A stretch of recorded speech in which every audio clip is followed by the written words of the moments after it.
Buenos días, queridos hermanos y amigos. Les saludo en el amor y la paz de Jesús. Vamos a dar inicio a la lectura del día de hoy, correspondiente ya a la semana 8, día miércoles, con la lectura de Efesios 4, versículos 26 y 27, referido a las 9 características de un discípulo de Jesús. Y nos vamos a referir a una característica que dice: no ofende, y si lo hace, lo subsana el mismo día. Al final de esta sesión, con el estudio y la unción del Espíritu Santo, podremos comprender en mayor profundidad 4 cosas. Primero, cómo se traducen otras versiones: airaos y no pequéis. ¿Qué significaría esta otra expresión? ¿Qué cuidado debemos adoptar para no pecar? ¿Qué significa no se ponga el sol sobre vuestro enojo?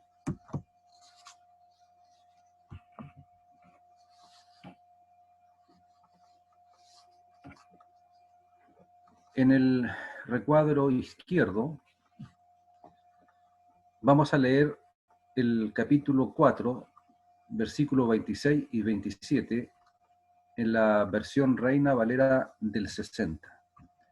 Y dice así: airaos, pero no pequéis. No se ponga el sol sobre vuestro enojo, ni deis lugar al diablo. Y en la versión Reina Valera contemporánea dice así: enójense, pero no pequen. Reconcíliense antes de que el sol se ponga, y no den lugar al diablo. Y así damos inicio a las 9 características de un discípulo de Jesús. No ofende, y si lo hace, lo subsana el mismo día. Algunas otras versiones del Nuevo Testamento traducen el texto de esta otra forma: airaos, no pequéis, lo que significa que cuando estamos o estemos airaos, tengamos el cuidado de no pecar. Existe un estado de emoción alterada al que llamamos airarse o acalorarse. Sería como un grado menor al de la ira o al enojo. Ese airarse también puede referirse a un enojo justo o una indignación frente a alguna situación injusta o indebida. Hasta se lo podría considerar un enojo santo.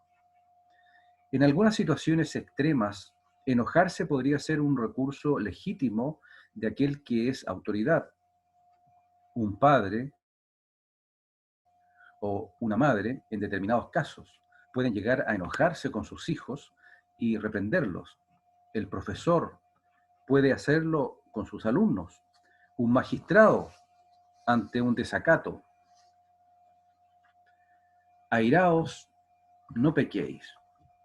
Esa reacción de indignación o enojo ante una determinada situación negativa es natural y hasta sana y correcta, y no constituye de por sí un pecado, pero debe estar bajo control y dominio propio.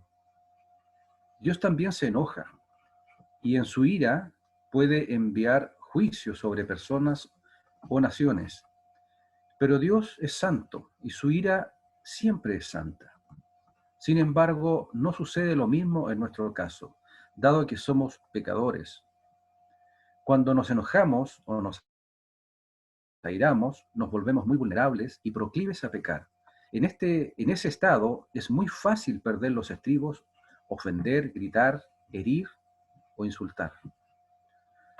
Por eso la palabra de Dios nos dice: cuando estén airaos o enojados, tengan cuidado de no pecar. Los cuidados que debemos tener. Primero, si el airarnos se vuelve una experiencia frecuente en nuestra vida, en nuestra forma de ser, debemos preocuparnos y tomar los cuidados necesarios para subsanar este mal.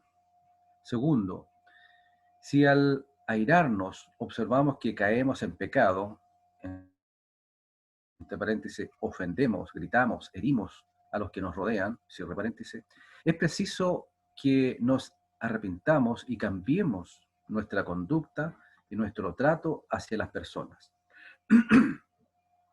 Tercero, es necesario que tengamos mucho cuidado, especialmente con los miembros de nuestra familia, que es con los que más fácilmente solemos alterarnos y ofendemos. La Biblia enseña que el marido debe ser muy amable y delicado con su esposa, nunca tratarla como si fuera su hija. No debe levantarle la voz ni gritarle, y mucho menos ofenderla o insultarla. La esposa también debe tratar a su marido con todo respeto y amabilidad. El trato de los padres con sus hijos no puede ser tosco, mostrando constantemente dureza, enojo, seriedad, ni dirigiéndoles permanentemente retos y gritos u ofendiéndolos. Los cuidados que debemos tener. Tenemos que crear un clima de amor, paz, alegría y cariño. Cuarto, debemos desarrollar virtudes del espíritu en nuestro trato con las personas. Amor, gozo, paz, paciencia, benignidad, bondad, fe, mansedumbre, dominio propio. Vivir en el espíritu y no según la carne, y desarrollar nuevos hábitos según el fruto del espíritu. ¿Qué hacer cuando ya hemos ofendido? No se ponga el sol sobre vuestro enojo, ni deis lugar al diablo.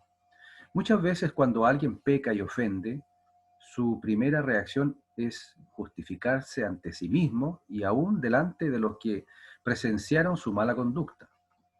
Luego, cuando se tranquiliza un poco, se siente mal, se da cuenta que ha perdido la paz y el gozo y encuentra estorbos en su comunión con Dios. La persona ofendida también se siente mal, dolida y triste. Si el problema es con los miembros de la familia, el ambiente de la casa se vuelve tenso, pesado, y el diablo feliz.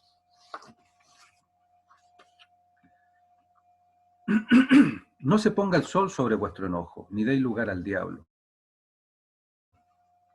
En situaciones de este tipo, el enemigo endurece nuestro corazón para que dejemos las cosas como están. Trabaja en base a nuestro orgullo para que no nos humillemos y confesemos nuestro pecado a la persona que ofendimos. Dios nos enseña: no se ponga el sol sobre tu enojo, no dejes las cosas para mañana, no te acuestes así, ve y reconcíliate con tu hermano, pídele perdón, y si él te ofendió, perdónalo en el nombre del Señor.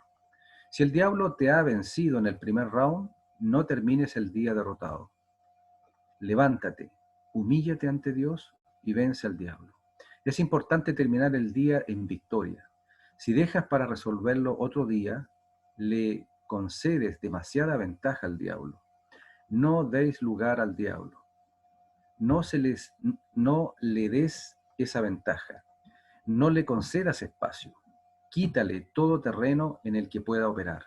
Reconcíliate cuanto antes. Restaura en ti la presencia del Señor. Y así, preguntas de repaso y aplicación. ¿Cómo traducen otras versiones airaos y no pequéis? ¿Qué significaría esta otra expresión? ¿Qué cuidado debemos adoptar para no pecar? ¿Qué significa no se ponga el sol sobre vuestro enojo? Y así damos término a la lectura del día de hoy, y para la próxima lectura, semana 8, día jueves, corresponde Efesios 4:28. 9 características de un discípulo de Jesús, y apuntando específicamente a la tercera característica: no hurta, es honrado, trabajador y generoso. Y así despedimos la lectura del día de hoy. Muchas gracias, hermanos y amigos. Me despido en la paz y en el amor de Jesús.